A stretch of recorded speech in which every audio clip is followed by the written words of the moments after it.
Where is Drew Peterson now? The question hangs in the air, a stark reminder of a case that gripped the nation. What became of the man who once wore a badge, who swore to uphold the law, but now resides within the cold, unyielding confines of a prison cell? If you followed true crime in the 2000s, the name Drew Peterson is likely etched in your memory. It was a time when the details of the case dominated headlines, fueled countless documentaries, and became a staple in true crime literature. That name probably rings a few alarm bells. It conjures images of flashing police sirens, the unsettling glow of warning lights, and the piercing sound of an alarm, all symbolic of the chaos and tragedy that surrounded Drew Peterson. Drew was once a respected police sergeant, a figure of authority in his community. He wore the uniform with pride, carried the badge that represented trust and service, and operated within the walls of the police station, a symbol of law and order. In Bolingbrook, Illinois, a seemingly ordinary suburban town where manicured lawns and quiet streets masked a dark secret. It was a place where neighbors knew each other, where community was valued, and where the unthinkable eventually unfolded. But today, he's infamous. His name synonymous with betrayal and deceit. The mugshot, a stark contrast to his former image, serves as a permanent reminder of his fall from grace, the handcuffs a symbol of his confinement, a name linked to lies, a web of deception spun so intricately that it ensnared not only those around him, but also himself. The courtroom testimony, the witness stand, the solemn oath, all rendered meaningless by the falsehoods he perpetuated. Loss and murder. The yellow crime scene tape, a barrier between the living and the dead, the meticulous police investigation, the silent evidence markers, all tell a story of lives tragically cut short. Let's rewind. Let's turn back the pages of the calendar, reverse the hands of time, and revisit the events that led to this point. It's a journey into the past, a quest to understand how a respected police officer became a convicted murderer.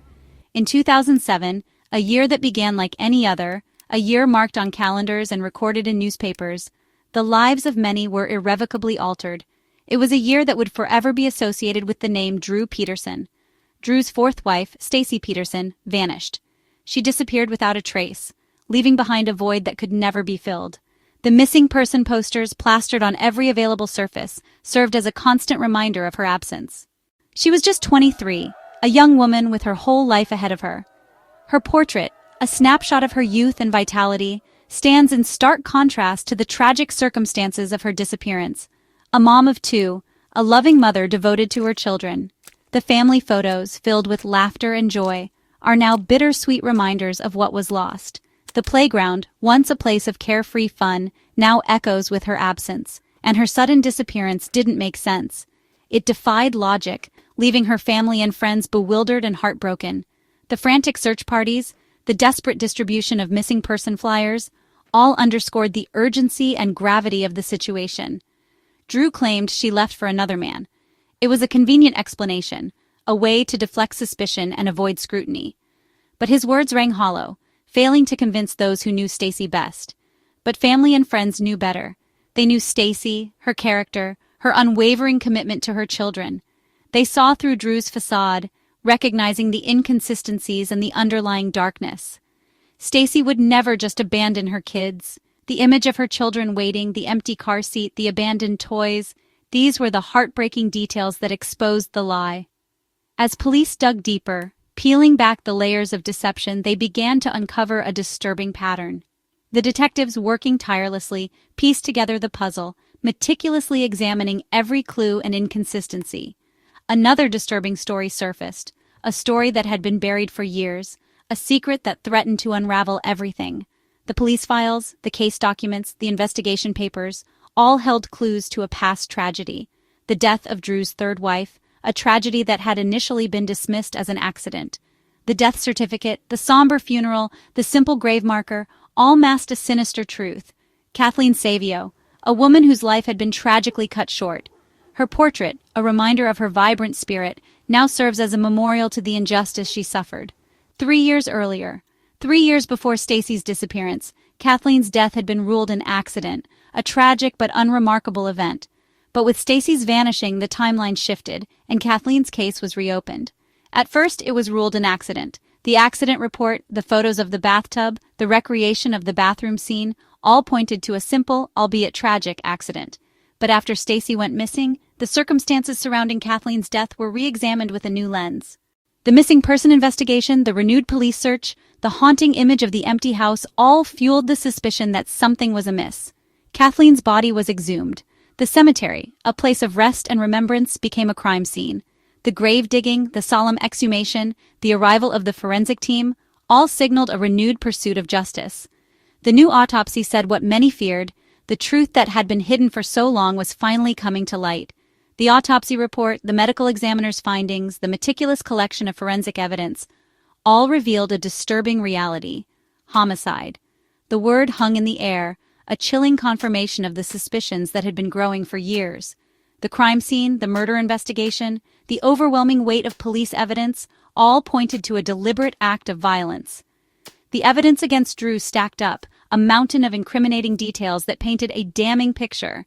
The evidence boxes, overflowing with documents and artifacts, the meticulously compiled court documents, the comprehensive case files, all pointed to his guilt.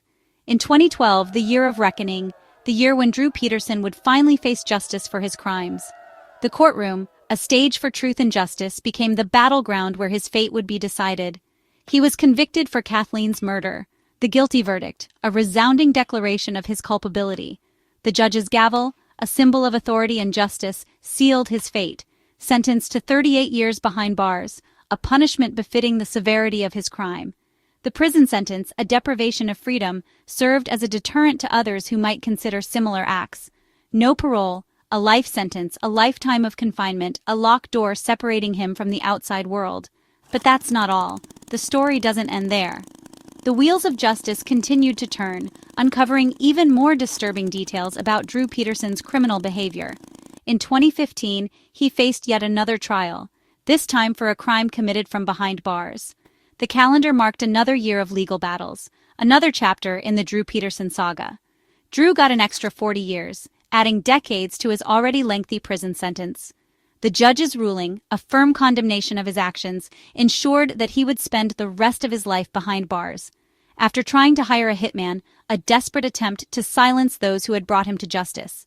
The criminal conspiracy, the undercover operation, the FBI sting, all revealed the depths of his depravity.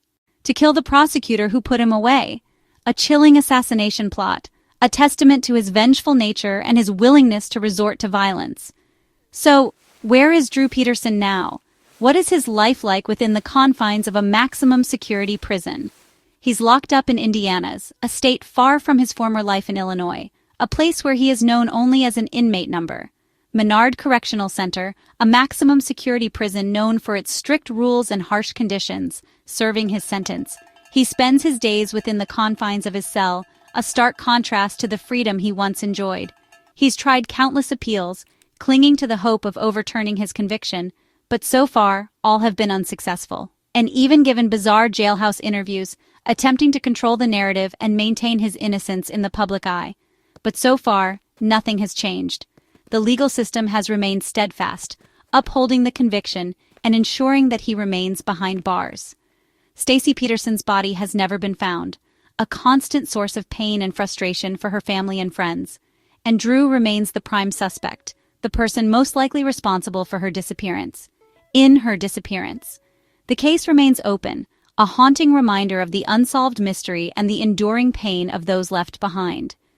Today, Drew Peterson is a cautionary tale, a symbol of the abuse of power and the consequences of betrayal. A cop who broke every oath, tarnishing the badge he once wore with pride and betraying the trust of the community he swore to protect. Forever tied to two women, Kathleen Savio and Stacy Peterson, whose lives were tragically intertwined with his, who deserved so much better. They deserved to live long, happy lives free from violence and fear. For Stacy and Kathleen, we remember their names, their faces, and the lives that were stolen from them. The search for truth goes on, even though Stacy's body has never been found. The pursuit of justice continues. And so does the hope for justice. The scales of justice may move slowly, but they continue to strive for balance and fairness. Thanks for watching. We appreciate you taking the time to learn about this complex and tragic case. If you want more stories like this, be sure to check out our other true crime videos. Don't forget to subscribe. By subscribing, you'll stay up to date on our latest content and help us continue to bring you compelling true crime stories.